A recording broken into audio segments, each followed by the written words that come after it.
नमस्कार बच्चों, हिंदी कक्षा में आपका स्वागत है।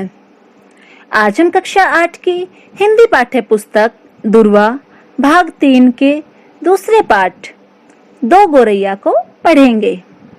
यह कहानी विषम शाहानी जी द्वारा रचित है, जो कि एक महान उपन्यासकार थे। उनकी रचना तमश पर उन्हें साहित्यिक अकादमी पुरस्कार भी मिला हुआ है। इस कहानी में उन्होंने विलुप्त होती गोरैया पर ध्यान केंद्रित किया है कि हमारे आसपास दिखाई देने वाली गोरैया अब लुप्त हो रही है।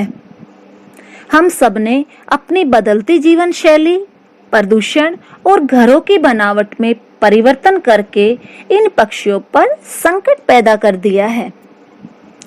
गोरैया प्रजाति को बचाने के लिए हम हर साल 20 मार्च को विश्व गोरैया दिवस मनाते हैं, पर हम इंसानों ने ही तो उनका आश्रय छीना है। बंद कमरों की इंसानी जिंदगी ने इन गोरैयों को अपने से दूर कर दिया है। तो कुछ ऐसी ही है हमारी कहानी दो गोरैया।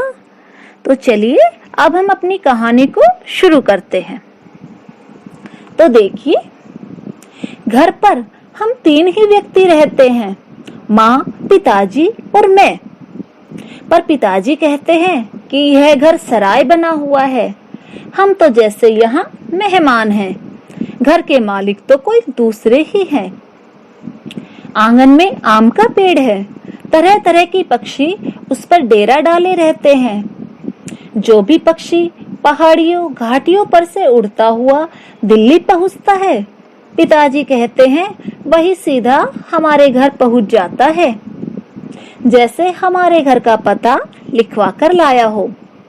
यहाँ कभी तोते पहुंच जाते हैं तो कभी कौवे और कभी तरह तरह की गोरैया। वह शोर मचता है कि कानों के पर्दे फट जाए, पर लोग कहते हैं कि पक्षी गा रहे हैं। घर के अंदर भी यही हाल है। बीसियों तो चूहे बसते हैं, रात भर एक कमरे से दूसरे कमरे में भागते फिरते हैं। वह धमा चौकड़ी मस्ती है कि हम लोग ठीक तरह से सो भी नहीं पाते। बर्तन गिरते हैं, डिब्बे खुलते हैं, प्याले टूटते हैं। एक चूहा अंगीठी के पीछे बैठना पसंद करता है, शायद वह बूढ़ा है, उसे सर्दी बहुत लगती है। एक दूसरा है जिसे बाथरूम की टंकी पर चढ़कर बैठना पसंद है, उसे शायद गर्मी बहुत लगती है। बिल्ली हमारे घर में रहती तो नहीं, मगर घर उसे भी पसंद है और वह कभी कभी झांक जाती है। मन आया तो अंदर आकर दूध पी गई, न मन आया तो बाहर से ही फिर आऊंगी कहकर चली जाती है। शाम पड़ते ही 2-3 चमगादड़ कमरों के आर पार पर फैलाए कसरत करने लगते हैं। घर में कबूतर भी हैं। दिन भर गुटरगू गुटरगू का संगीत सुनाई देता रहता है। इतने पर ही बस नहीं, घर में छिपकलियां भी हैं और बर्रे भी हैं और चींटियों की तो जैसे फौज ही छावनी डाले हुए हैं। तो बच्चों, इस कहानी में लेखक हमें अपने बचपन की यादों में लेके जाते हैं और वो बताते हैं कि जब वो छोटे थे तब उनका घर कम सराय ज्यादा लगता था। क्यों? क्योंकि वहां पर तो मेहमानों की कमी नहीं थी। बहुत सारे जीव घर को अपना ही घर मानते थे और दिल खोलकर धमा चौकड़ी करते रहते थे। अब एक दिन 2 गोरैया सीधी अंदर घुस आई और बिना पूछे उड़ उड़कर मकान देखने लगी। पिताजी कहने लगे कि मकान का निरीक्षण कर रही है कि उनके रहने योग्य है या नहीं। कभी वे किसी रोशनदान पर जा बैठती तो कभी खिड़की पर। फिर जैसे आई थी वैसे ही उड़ भी गई। पर 2 दिन बाद हमने क्या देखा कि बैठक की छत पर लगे पंखे के गोले में उन्होंने अपना बिछावन बिछा लिया है और सामान भी ले आई है और मजे से दोनों बैठी गाना गा रही है। जाहिर है उन्हें घर पसंद आ गया था। माँ और पिताजी दोनों सोफे पर बैठे उनकी ओर देखे जा रहे थे। थोड़ी देर बाद माँ सिर हिलाकर बोली, अब तो ये नहीं उड़ेगी। इन्हें पहले उड़ा देते तो उड़ जाती। अब तो इन्होंने यहाँ घोंसला बना लिया है। इस पर पिताजी को गुस्सा आ गया। वह उठ खड़े हुए और बोले, देखता हूँ ये कैसे यहाँ रहती है। गोरैया मेरे आगे क्या चीज है, मैं अभी निकाल बाहर करता हूँ। छोड़ो जी, चूहों को तो निकाल नहीं पाए, अब चिड़ियों को निकालेंगे, माँ ने व्यंग से कहा। माँ कोई बात व्यंग में कहे तो पिताजी उबल पड़ते हैं। वह समझते हैं कि माँ उनका मजाक उड़ा रही है। वह फौरन उठ खड़े हुए और पंखे के नीचे जाकर जोर से ताली बजाई। तो यहाँ पर जो लेखक के पिताजी है वो चिड़ियों की चींची से तंग आ गए थे। रोज गोरैयों की चींची सुनकर परेशान हो उठे और उन्होंने उन चिड़ियों को घर से बाहर निकालने का प्रयास किया। तो वो क्या प्रयास करते हैं ये हम देखते हैं अपने अगले पेज पर। और मुंह से श श कहा, बाहें झुलाई और खड़े खड़े कूदने लगे। कभी बाहें झुलाते, कभी श श करते। गोरैयों ने घोंसले में से सिर निकालकर नीचे की ओर झांक कर देखा और दोनों एक साथ ची ची करने लगी और माँ खिलखिलाकर हंसने लगी। पिताजी को गुस्सा आ गया। इसमें हंसने की क्या बात है? माँ को ऐसे मौकों पर हमेशा मजाक सूझता है। हंसकर बोली, चिड़िया एक दूसरे से पूछ रही है कि यह आदमी कौन है और नाच क्यों रहा है। तब पिताजी को और भी ज्यादा गुस्सा आ गया और वह पहले से भी ज्यादा ऊंचा कूदने लगे। गोरैया घोंसले में से निकलकर दूसरे पंखे के डंडे पर जा बैठी। उन्हें पिताजी का नाचना जैसे बहुत पसंद आ रहा था। माँ फिर हंसने लगी। ये निकलेगी नहीं जी, अब इन्होंने अंडे दे दिए होंगे। निकलेगी कैसे नहीं? पिताजी बोले और बाहर से लाठी उठा लाए। इसी बीच गोरैया फिर घोंसले में जा बैठी थी। उन्होंने लाठी ऊंची उठाकर पंखे के गोले को ठकोरा। चींची करती गोरैया उड़कर पर्दे के डंडे पर जा बैठी। इतनी तकलीफ करने की क्या जरूरत थी? पंखा चला देते तो ये उड़ जाती, माँ ने हंसकर कहा। पिताजी लाठी उठाए, पर्दे के डंडे की ओर लपके। एक गोरैया उड़कर किचन के दरवाजे पर जा बैठी, दूसरी सीढ़ियों वाले दरवाजे पर। माँ फिर हंस दी। तुम तो बड़े समझदार हो जी, सभी दरवाजे खुले हैं और तुम गोरैयों को बाहर निकाल रहे हो। एक दरवाजा खुला छोड़ो, बाकी दरवाजे बंद कर दो, तभी ये निकलेगी। अब पिताजी ने मुझे झिड़क कर कहा, तू खड़ा क्या देख रहा है, जा दोनों दरवाजे बंद कर दे। मैंने भागकर दोनों दरवाजे बंद कर दिए, केवल किचन वाला दरवाजा खुला रहा। पिताजी ने फिर लाठी उठाई और गोरैयों पर हमला बोल दिया। एक बार तो झूलती लाठी माँ के सिर पर लगते लगते बची। चीं चीं करती चिड़िया कभी एक जगह तो कभी दूसरी जगह जा बैठती। आखिर दोनों किचन की ओर खुलने वाले दरवाजे में से बाहर निकल गई। माँ तालियां बजाने लगी। पिताजी ने लाठी दीवार के साथ टिका कर रख दी और छाती फैलाए कुर्सी पर आ बैठे। आज दरवाजे बंद रखो, उन्होंने हुक्म दिया। एक दिन अंदर नहीं घुस पाएगी तो घर छोड़ देगी। तभी पंखे के ऊपर से चींची की आवाज सुनाई दी और माँ खिलखिलाकर हंस पड़ी। मैंने सिर उठाकर ऊपर की ओर देखा। दोनों गोरैया फिर से अपने घोंसले में मौजूद थी। दरवाजे के नीचे से आ गई है, माँ बोली। मैंने दरवाजे के नीचे देखा। सचमुच दरवाजों के नीचे थोड़ी थोड़ी जगह खाली थी। पिताजी को फिर गुस्सा आ गया। माँ मदद तो करती नहीं थी, बैठे हंसे जा रही थी। अब तो पिताजी गोरैयों पर तिल पड़े। उन्होंने दरवाजों के नीचे कपड़े ठूस दिए ताकि कोई छेद बचा नहीं रह जाए, और फिर लाठी झुलाते हुए उन पर टूट पड़े। चिड़िया ची ची करती फिर बाहर निकल गई, पर थोड़ी ही देर बाद वे फिर कमरे में मौजूद थी। अब की बार वे रोशनदान में से आ गई थी, जिसका एक शीशा टूटा हुआ था। देखो जी, चिड़ियों को मत निकालो, माँ ने अब की बार गंभीरता से कहा। अब तो इन्होंने अंडे भी दे दिए होंगे, अब ये यहाँ से नहीं जाएंगे। क्या मतलब? मैं कालीन बर्बाद करवा लूं?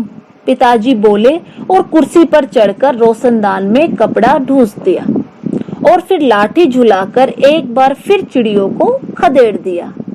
दोनों पिछले आंगन की दीवार पर जा बैठी। इतने में रात पड़ गई। हम खाना खाकर ऊपर जाकर सो गए। जाने से पहले मैंने आंगन में झांककर देखा, चिड़िया वहां पर नहीं थी।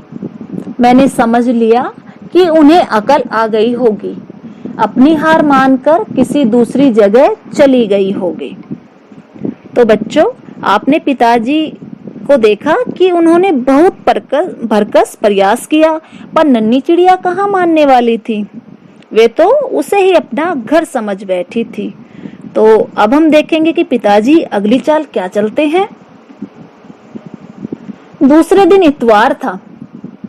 जब हम लोग नीचे उतरकर आए तो वे फिर से मौजूद थी और मजे से बैठी मल्हार गा रही थी। पिताजी ने फिर लाठी उठा ली। उस दिन उन्हें गोरैयों को बाहर निकालने में बहुत देर नहीं लगी। अब तो रोज यही होने लगा। दिन में तो वे बाहर निकाल दी जाती, पर रात के वक्त जब हम सो रहे होते तो न जाने किस रास्ते से वे अंदर घुस आती। पिताजी परेशान हो उठे। आखिर कोई कहां तक लाठी झुला सकता है। पिताजी बार बार कहे, मैं हार मानने वाला आदमी नहीं हूं, पर आखिर वह भी तंग आ गए थे।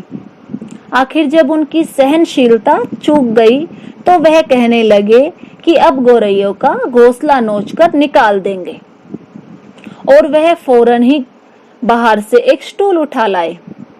घोंसला तोड़ना कठिन काम नहीं था।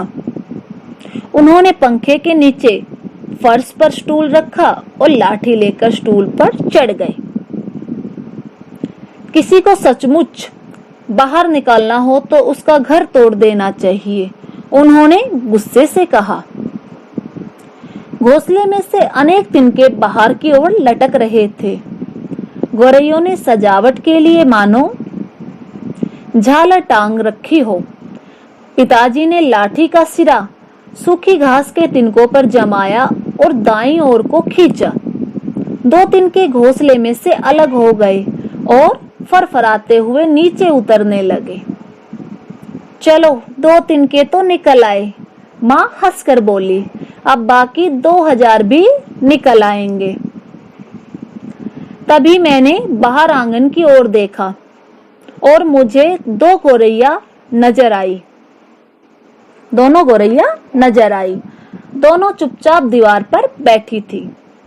इस बीच दोनों कुछ दुबला गई थी, कुछ काली पड़ गई थी। अब वे चहक भी नहीं रही थी।